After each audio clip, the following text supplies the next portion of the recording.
The galaxy is old, its empires are powerful, and its wars are endless. Humanity stands. These are the Empyrean Chronicles. The Slowest Cadet at Vesh Korren. The instructors at Vesh Korren Combat Academy had a private wager going by the end of the second week. None of them said it aloud, of course. The Academy's code of professional conduct frowned on betting against students, but the looks they exchanged when the human cadet shuffled into the assessment hall said enough. He would not last the semester. His name was Daniel Reeve, and on paper he should not have been there at all. Vesh Korren accepted only the top 3% of military applicants from the 17 founding species of the Concordat. Reeve had washed in through a diplomatic exchange program nobody fully understood, a goodwill gesture cooked up between Earth and the Korren High Command after the trade accords. One human, one slot, a symbolic posting that was never meant to produce a graduate. He stood 5 feet 10 inches in his boots, which meant he had to look up at every other cadet in his class. The Vrillians were tall and reed thin, their double-jointed limbs giving them a casual grace in low gravity. The Tolveks cadets carried themselves like armored predators, dense muscle layered under iridescent scales. The Khaesh, his immediate squad mates, were quadrupedal and fast, capable of hitting 40 kilometers an hour in a sprint without breaking what passed for their breath. Daniel Reeve walked. He breathed audibly through his mouth when the air got thin. He sweat through his uniform during the morning drills, leaving dark patches under his arms that the other cadets found fascinating and faintly disgusting. "It leaks," one of the Khaesh whispered on the third day, watching a bead of perspiration roll down Reeve's temple. "It is excreting fluid through its skin," another corrected, voluntarily perhaps, as some kind of marking. Reeve, who had reasonably good translator implants, pretended not to hear. The first formal assessment was the endurance trial. Vesh Korren held it in a sealed environmental dome calibrated to standard Korren atmospheric pressure, which was thinner than Earth's, and a gravity setting of 0.8 standard, which was lighter than what Reeve had grown up with. The course was a 12-kilometer loop through simulated rough terrain. Cadets ran it in full kit. Whoever finished last did remedial conditioning for a month. The Khaesh squad lead, a sleek black-furred cadet named Vrillians, posted a time of 41 minutes. The Tolveks averaged just under an hour. The Vrillians, with their long stride, cleared the course in 50-something. Most of the class came in between 60 and 90 minutes. Daniel Reeve crossed the finish line at 104 minutes. He was, by a wide margin, the slowest cadet in the history of the endurance trial. The instructor on duty, a senior Korren officer named Vesh Korren, made a notation on his data slate that the chief instructor would read with raised mandibles later that evening. The notation read simply, "Human did not stop running." It was a small detail. Vesh Korren almost did not write it down, but something about it had stuck with him, and he wrote it anyway, the way an experienced soldier sometimes records a thing that does not yet have a meaning. The second assessment was tactical sparring, and here Reeve fared somewhat better, though not in any way that earned him respect. He lost his first 3 matches. He lost them in interesting ways, though. The Khaesh he sparred against had expected him to fight like the textbooks predicted bipedal mammals would fight, with linear advances and predictable footwork. Reeve kept doing odd things instead. He feinted with one hand and struck with the other. He dropped his elevation suddenly and came up under his opponent's guard. In his third match against a Vrillian a full head taller than him, he caught his opponent's wrist and used the Vrillian's own momentum to throw it across the mat. He still lost. The Vrillian recovered and pinned him within 30 seconds. But the throw had happened, and a few of the watching cadets exchanged glances. "It uses leverage," one of them said. "It uses deception," another said, and the word in their language carried a flavor of disapproval. Concordat military culture valued straightforward engagement.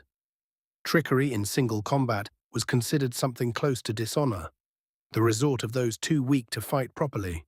Reeve, walking off the mat with a bloody nose and a developing bruise across his ribs, did not appear to know he had committed a minor cultural offense. He nodded to the Vrillian, said "good fight" in the trade tongue, and went to wash his face.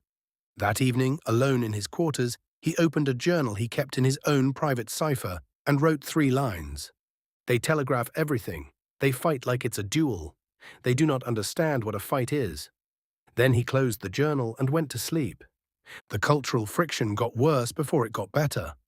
In week 4, during a small unit tactics exercise, Reeve was assigned to a mixed squad and given the role of point.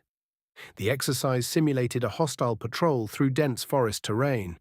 The Khaesh squad lead, Vesh had been hoping for a rapid clearing operation. The Khaesh excelled at speed and overlapping fields of fire. With the human at point, the squad would be slowed to his pace. Reeve surprised them. He moved slowly through the forest, yes, but he moved correctly. He read the terrain. He paused at distances and angles the others did not understand at first. When Vesh pressed him to advance faster, Reeve held up a hand and pointed at a patch of disturbed undergrowth. There was a tripwire there. The instructors had buried it in a way that the Khaesh sensors had not flagged. "How did you see that?" Vesh demanded. Reeve shrugged. "The leaves were wrong." "What does that mean? The leaves were wrong?" "They were the right kind of leaves," Reeve said, "but they were lying the wrong way. Wind doesn't lay them like that. Something stepped here recently and disturbed them, and then someone smoothed it out, but they smoothed it too much. Real ground isn't that even." Vesh stared at him. The Khaesh had excellent eyesight and superb scent receptors. None of those things had picked up the trap. The human, with his comparatively poor senses, had read it from leaf orientation. The squad finished the exercise without casualties. Vesh, who was honest in his own way, mentioned it in his after-action report. The instructors read the report and made another quiet notation. Human displays unusual perception of environmental anomalies. Source unclear. The source was not unclear. It was something Reeve's grandfather had taught him on long hunting trips through the wooded hills of Vermont when he was 9 years old. It was not a military skill. It was something older than militaries. By the end of week 6, the wager among the instructors had quietly inverted. Nobody said anything aloud, but the looks they gave Reeve when he entered the hall had changed. He was still the slowest cadet. He still came in last on every endurance run. He still got pinned in sparring more often than not. But he was still there. That was the thing nobody could explain. Cadets who washed at Vesh Korren washed quickly. They failed an assessment. They accumulated demerits, their performance flatlined, and they were sent home. The academy was designed to filter out anyone who could not meet its rising standards. The standards rose every week. Reeve's standards rose with them, slowly, painfully. But they rose. He came in last on the second endurance trial, but his time was 8 minutes faster than the first. He lost most of his sparring matches, but he was lasting longer in each one, and twice he had won. He was failing nothing. He was passing nothing brilliantly.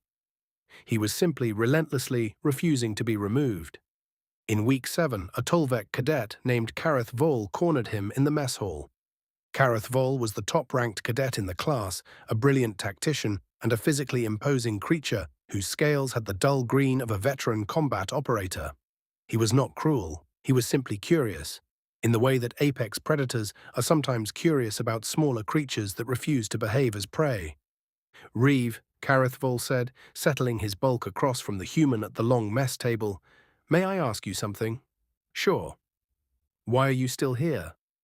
Reeve looked up from his food, which was a greyish protein paste he had learned to tolerate by mixing it with the only spice the commissary stocked, a sharp red powder the Korren used for marking territory. "I haven't been told to leave," he said. "You are last in physical assessments. You are middle in tactical assessments. You are last in zero-G maneuver. You will not graduate. Why are you still here?" Reeve considered the question. He took a bite of his paste. He chewed it slowly. "On Earth," he said finally, "we have an animal called the wolf. It hunts in packs. When a wolf pack chases prey, they don't try to catch it in a sprint. They run after it for hours, sometimes for days. The prey is faster than them, much faster. But the prey sprints in bursts, and the wolves just keep going. They follow the trail. They never stop. They walk faster than the prey can rest." Khaesh Vol's mandibles twitched, which was his species equivalent of a frown. "And the prey? The prey runs out of running, eventually, even though it's faster, even though it's stronger. It runs out because it can't run forever, and the wolves can. You compare yourself to a wolf. No, Reeve said, I compare you to the prey. There was a long silence at the mess table. The cadets sitting nearby, who had been pretending not to listen, gave up the pretense entirely.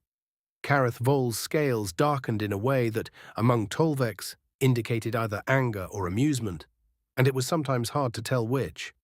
He was, in fact, amused. He was also slightly insulted, and he was, against his will, intrigued. You believe you will outlast us, he said.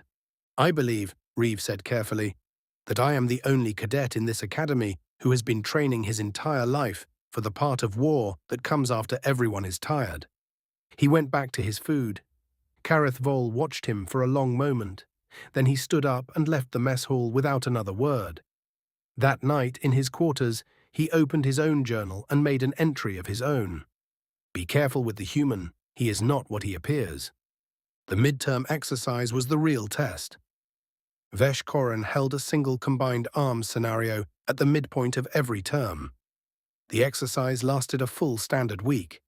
Cadets were divided into squads, dropped into a vast simulation environment, and given objectives that could only be accomplished through coordinated tactical thinking, endurance, and adaptive problem-solving. The simulation was famously brutal. Cadets sometimes washed out at the midterm even after passing every prior assessment. The instructors loved the midterm. They considered it the truest measure of a soldier. Reeve was assigned to a squad of 6. Vesh Korren was their squad leader, the Khaesh having earned the slot through performance scores. The squad included a Vrillian sharpshooter, 2 Tolvek heavy infantry, a Korren engineer, and Reeve. The objective was deceptively simple. Their squad was to be inserted into a simulated forest and mountain region, 60 kilometers across, with a single high-value target located somewhere in the middle. They had to find the target, capture intelligence from it, and reach an extraction point on the far side of the map. They would be hunted throughout the exercise by an instructor-controlled opposing force consisting of 2 enemy squads. Time limit, 6 standard days. Vesh Korren gathered the squad in the staging area before insertion and laid out his plan with characteristic Khaesh efficiency. They would move fast. They would push hard for the target zone in the first day, using the squad's natural speed advantages. They would seize the intelligence and then run for the extraction. A high-tempo operation. A predator's strategy. Reeve, Vesh Korren said, you will be a problem for our pace. We will adjust formations to compensate. Sir, Reeve said, permission to suggest an alternative plan. The squad turned to look at him. Vesh Korren's ears flattened, which among the Khaesh was a subtle warning. Squad leaders did not appreciate suggestions from the lowest-ranked cadet in the formation. Speak. Reeve spoke. He spoke for a long time. The squad listened, at first with skepticism, then with growing interest, and finally, in the case of the Korren engineer, with something that looked like cautious respect. When Reeve finished, Vesh Korren sat in silence for several seconds. Then he said the only thing a good leader could say, even when the suggestion came from an inferior cadet. Convince me, Reeve convinced him. The opposing force, 2 squads of advanced cadets commanded by a senior instructor, expected the same plan every squad ran at midterm. They expected speed. The opposing force had positioned itself accordingly, with one squad screening the most direct approach to the target zone and the other held in reserve to react to any breakthrough. For the first 36 hours of the exercise, the opposing force saw nothing. This was not unusual. Squads sometimes spent the first day moving cautiously, finding their rhythm. The opposing force commander, an experienced Korren officer named Vesh, waited patiently. His scouts reported no contacts. His sensor sweeps showed nothing. By hour 48, Vesh was beginning to wonder if the inserted squad had simply gotten lost. By hour 72, he was certain they had to be moving. He pushed his screening squad forward, expanding the search pattern. He widened his sensor net. He brought up his reserve squad and started running parallel sweeps along the most likely approach corridors. He found nothing. What he did not find, because no sensor in the simulation was designed to look for it, was that the inserted squad had not approached the target zone at all in the first 3 days. They had gone the other way. They had spent the first day moving away from the target into the deep wilderness on the wrong side of their insertion point. They had made camp there in a defensible position, and they had rested. On the second day, they had moved laterally across the back of the map, taking a long curving route that no rational squad would ever consider. They moved slowly. They moved at the pace of the slowest member, which was Reeve. And while they moved, Reeve watched the ground. He watched the leaves. He watched the way moisture pooled in low places and the way certain branches had been bent in the wrong direction. He read the forest the way his grandfather had taught him to read the forest, and he found things the others could not have found. He found the sensor stations. The opposing force had seeded the most likely approach corridors with passive sensor stations, small concealed devices that would alert them to any squad moving through the zone. Reeve found them because his slow, careful pace let him see what speed would have hidden. The Korren engineer disabled them quietly, one by one, with careful precision that left no signal of intrusion. By day 4, the squad had skirted the entire screening force without ever being detected. They came at the target zone from the unexpected direction. The side Drath Vesh had not bothered to screen because no squad would ever go that long way around. They took the target on day 5, they captured the intelligence, they began their movement to the extraction point, and here Reeve's plan revealed its real cunning. The straightforward route to extraction was now compromised. Drath Vesh, finally realizing what had happened, had pulled his squads back to intercept. He set up an ambush along the obvious extraction corridor and another along the secondary corridor. He had every fast route covered. Reeve's squad did not take a fast route. They went up. The map's central feature was a mountain ridge, 4,000 meters tall, broken and treacherous, considered impassable for tactical movement. No squad in the history of the midterm exercise had ever crossed it. The instructors had not even bothered to screen it. Why would they? It was a wall. For Reeve, it was a hill, a big hill, a hill that had to be climbed slowly, carefully, with rest stops and water discipline and a rhythm of movement that did not let anyone collapse. He had grown up climbing hills, so had every member of his species, going back 2 million years. The Khaesh were faster, the Tolveks were stronger. The Vrillians were more agile. None of them had spent 100,000 generations walking up hills with weight on their backs. He led the squad up. It took them 18 hours. They did it without injury because Reeve set the pace, and the pace was sustainable. They came down the far side of the ridge into the extraction zone from above, behind every screening element Drath Vesh had set. The extraction beacon went green at hour 142 of the exercise. They had finished with 8 hours to spare. When the simulation ended and the squad rematerialized in the assessment hall, the instructors were already gathered there, having watched the final hours of the exercise on the central display. Drath Vesh, who had lost an exercise for the first time in his 11 years of teaching, walked across the hall to the squad's position. He stopped in front of Vreshtal first, because Vreshtal was the squad leader and protocol required it. He saluted properly. Vreshtal returned the salute. Then Drath Vesh walked one position down the line and stopped in front of Reeve. He looked at the human for a long moment.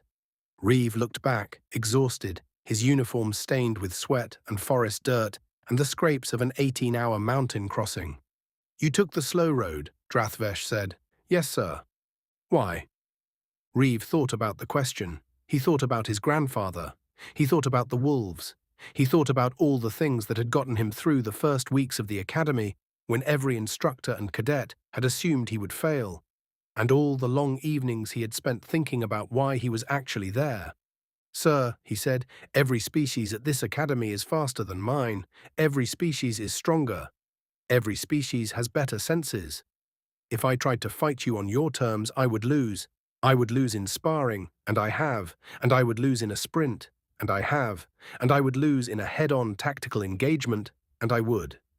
So I cannot fight you on your terms." He paused. "But the slow road," he said, "is my terms. I can walk farther than you can run. I can climb longer than you can fight. I can wait longer than you can be patient. The slow road is where humans are faster than anyone." Drath Vesh stood in silence for a long time. Then, slowly, with the gravity of a senior officer doing something he had not expected to do that day, he saluted the cadet in front of him. Welcome to Vesh Korren Cadet Reeve. It was the first time in the Academy's history that an instructor had formally welcomed a cadet to the institution at the midterm. The salute was logged in the official records. Decades later, when scholars of the Concordat military tradition would write about the integration of human officers into the joint command structure, they would point to that salute as the turning point. Reeve returned it. His arm was tired. His salute was crisp anyway. That night in his quarters, he opened his private journal and wrote a single line. They thought I was the slowest. I was just pacing. He closed the journal. He went to sleep. In the morning, he got up and ran the next endurance trial, and he came in last again, by a comfortable margin. He did not mind. He was not running against the others. He never had been. If you enjoyed this story and want to hear more tales of humanity rising among the stars, please like, comment, and subscribe. New stories are released regularly here on Empyrean Chronicles.